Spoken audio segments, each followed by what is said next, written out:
अभी सब्सक्राइब करें हमारे YouTube चैनल ईश्वर टीवी को और देखिए वीडियोस सबसे पहले।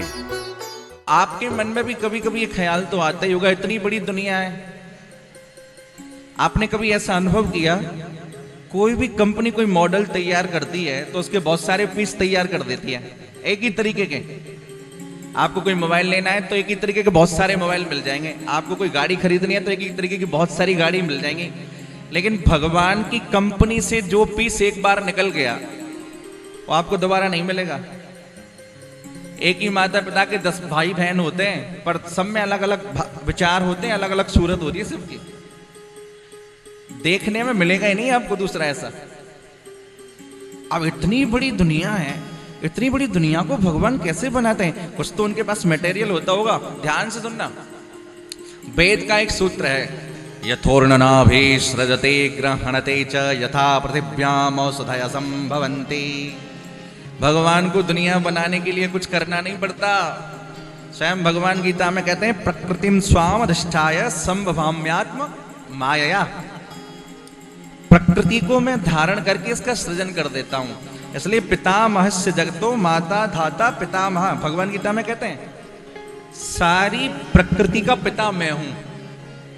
इस प्रकृति के अंदर बीज स्थापित कर देने वाला मैं हूं, जिससे प्रकृति, जिससे सृष्टि सृजन करती है। कैसे? जैसे यथोर्णनाभे सृजते ग्रहणते च। ओर्णनाभि कहते हैं मकड़ी को। मकड़ी को क्या कहते हैं? ओर्णनाभि। आपने मकड़ी देखी हो, मकड़ी अपनी नाभि से जाला पैदा करती है और उसमें जो कोई फंस जाता है फिर अपना जाला अपने आप ही खा जाती है। उसी प्रकार भगवान सृष्टि की रचना अपने पेट से कर देते हैं और जब समय आता है तो अपने उदर के अंदर ही सबको विलीन कर लेते हैं और उन्हें कुछ करना नहीं पड़ता। आप देखो ना, अभी कुछ दिन पहले कोरोना होके गया है, कितनी जनसंख्या कम हो गई। कभी सुनामी लहर आ गई तो कितनी जनसंख्या कम हो गई। कुछ ना कुछ ऐसा कर देते हैं कि सृष्टि अपने आप बैलेंस में आ जाती है। क्या कितना ऊपर नीचे करना है।